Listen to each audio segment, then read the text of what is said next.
आज काममा जानु न क्या 8 पनि भइसक्यो। ओ भाइ काममा जानुहोस् क्या, छिटो उठ।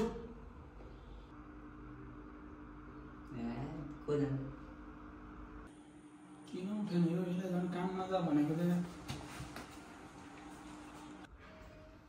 ओ तँलाई काममा जा भनेको मान्दैनस्, छिटो काममा जा, 8 बजीसम्म जा। ल निस्केँ म, जानु पर्यो कामतिर।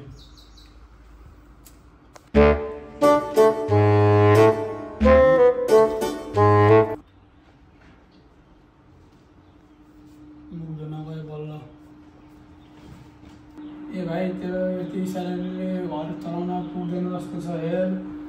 अब तैँले अरू काम पनि गर्न पऱ्यो हेर, मेरो त अब त्यति कमाइ पनि छैन। अब तँ चाहिँ अब अरू काम पनि गर्न पऱ्यो, तेरो स्यालेरी जम्मा 7,000 मात्र छ। अब के गर्छस् त्यो केटा, अब अरू काम पनि गर्न पऱ्यो हेर, घर खर्च चलाउनु पऱ्यो।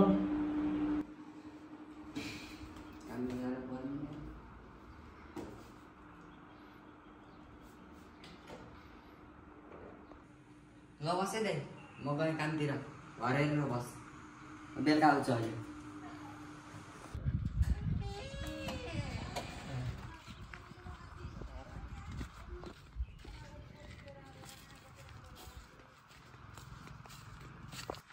दाइले घर खर्च गर्न नि गाह्रो हुन्छ, गाह्रो भइरह भन्दैछ। अब मैले अरू काममा पनि लाग्नुपर्छ, उमेर बढ्दै गएपछि त अब जिम्मेवारी पनि थपिँदो रहेछ। के गर्ने यो केटा मान्छेको जिन्दगी।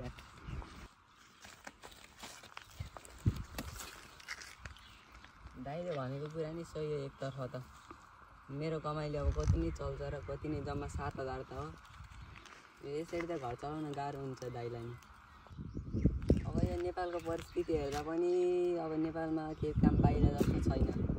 के त विदेश जानुपर्छ एकचोटि, घर दाइसँग गएर कुरा गर्नु पर्ला, घर जान्छ अब।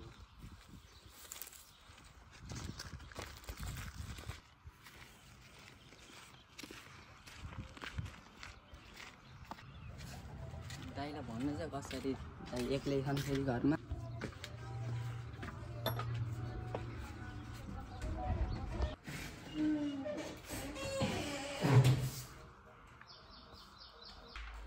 ओ भाइ यता हजुर दाइ। त कहाँ हो आज, किन यति छिटो आइस् कामबाट, किन गएनस् त? दाइ अब म विदेश जान्छु, तपाईँले भनेको कुरा मैले धेरै सोचेँ। अब यहाँ नेपालमा बसेर केही उँभो लागेको जस्तो छैन, म विदेश जान्छु अब। भाइ अब विदेश जाने निर्णय गरिहालिस्, ल ठिक छ, अब जाने भयो जान त हो। म त के भन्ने हो र, अब तेरो त्यही भयो इच्छा, अब जान त अब। विदेश त जा भनिस्, पैसा कहाँदेखि ल्याउँछस् त? अब पैसाको टेन्सन नगर्नु त, अब विदेश जाने सोचिहालिस्। अब तलतिर 1-2टा जग्गा, अब त्यही बेचेर पनि जालास् नि। अब जग्गा त अब जाने चाहियो पैसा पनि, अब त जग्गा चाहिँ त विदेश गएपछि चाहिँ अब जोडौँला नि पछितिर, टेन्सन नगर पैसाको त अहिले। किन बेच्नु पर्यो त हाम्रो पुस्तैनी जग्गालाई, हाम्रो बाबाले जोडायो भने के हाम्रो लागि, त्यो त राखिदिनु पऱ्यो के अरे। भोलि हाम्रो छोरछेलीलाई पनि चाहिएला नि त, राख्नुपर्छ। अब छोडिदियो, अब के गर्छस् त, अब विदेश जान्छु भनिहालिस्। अब त्यही थोरै जग्गा भयो नि बेचे उस गरौँला, पछि फेरि किनौँला, टेन्सन नगर त अहिले, टेन्सन नगर। A few moments later. भाइलाई पैसा चाहियो त भन्दै थियो, अब त्यो जग्गा बेचिदिए, अब त्यसलाई त्यही पैसाले भयो नि जा भन्नु पऱ्यो विदेश। पैसा भनेको होइनस्, कहाँदेखि ल्याउनु त नि यो पैसा?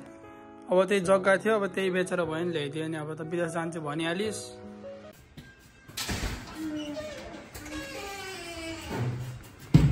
दाइ मेरो त भिजा लागेछ नि दाइ।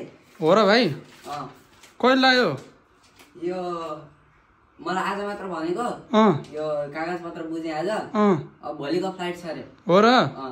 Day later. ल आज भाइ पनि भिजा लाग्यो, अब जाने हो त पनि। ओ भाइ कहाँ रेडी भइस् कि नै? अब त जाने भयो, एक्लै हुनु भयो। अब नेपालमा नै रोजगार छैन, अब जब 7,000ले नि कति कमाओस्। ठिकै छ, अब जाओस् त्यहाँदेखि विदेश। अब के भन्ने, अब नेपालको हालत यस्तो हो अब। Day later.